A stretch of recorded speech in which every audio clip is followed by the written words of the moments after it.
இங்க பீட்டர்னு ஒரு பையன் அவங்க அம்மா அப்பா சாப்பிட்ற சாப்பாட்டுல எலி மருந்தை கலந்துடுறான். இது தெரியாம அவங்க 2 பேரும் அதை சாப்பிட்டுறாங்களா. இதை பார்த்து அவங்க அப்பா இவனை சாப்பிட சொல்றாரு. ஆனா இவன் சாப்பிடாம அப்பயும் அப்படியே கொண்டிருக்கானா.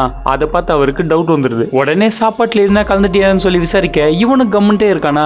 அதை பார்த்து அவருக்கு கன்ஃபார்மே பண்ணிடுறாரு. அதுக்கப்புறம் அவங்க அம்மா ஓடி போய் 911க்கு கால் பண்றாங்க. ஆனா இவன் ஆல்ரெடி அந்த போன் வயரையும் கட் பண்ணி வச்சிருக்கான். இந்த பக்கம் இந்த எலி மருந்து கண்ணில் சாப்பாட்டை சாப்பிட்டு அவங்க அப்பா ரொம்ப நேரம் ஆனதால அந்த டேபிள் மேல ரத்தம் வாந்தி எடுத்து அங்கேயே செத்து போறாரு. இதெல்லாம் பார்த்துட்டு இருந்தவங்க அம்மா ஒரு கத்தியை வச்சு இவனை குத்தலான்னு வராங்க. ஆனா அந்த விஷம் கலந்த சாப்பாட்டை இவங்களும் சாப்பிட்டதால இவங்களுக்கும் கொஞ்சம் கேராவ ஆரம்பிக்குது. ஒரு கட்டத்தில் இவன் காலை பிடிச்சி அவனை கத்தியில குத்தலான்னு வராங்க. ஆனா இவன் எட்டி உதச்சி அவங்கள தள்ளி விடுறானா. படிக்கட்டுல உருண்டு போன இவங்க அவங்க கத்தியை வச்சு அவங்களே குத்திக்கிட்டு செத்தும் போயிடுறாங்க. இது எல்லாத்தையும் இவன் அக்காக்காக தான் செஞ்சிருப்பான். ஏன்னா இவங்க அக்கா சின்ன வயசுல ரொம்ப அகோரமான உருவத்தோட பிறந்திருப்பாங்க. அதனால இந்த பீட்டரோட அப்பா அம்மா அந்த பொண்ணு பேஸ்மெண்ட்லயே தான் போட்டு வளர்க்குறாங்க. இதனால இவங்க 2 பேரும் உயிரோட இருக்கிற வரைக்கும் நம்ம வெளியே வர முடியாதுன்னு தெரிஞ்சுக்கிட்ட அந்த பொண்ணு இவங்க 2 பேரையும் விஷத்தை வச்சு சாவடிக்க சொல்லிட்டு கடைசியில இவளும் வெளியில வந்துடுறா. ஒரு வழியா நினைச்சதை முடிச்சிட்டா. Cheers.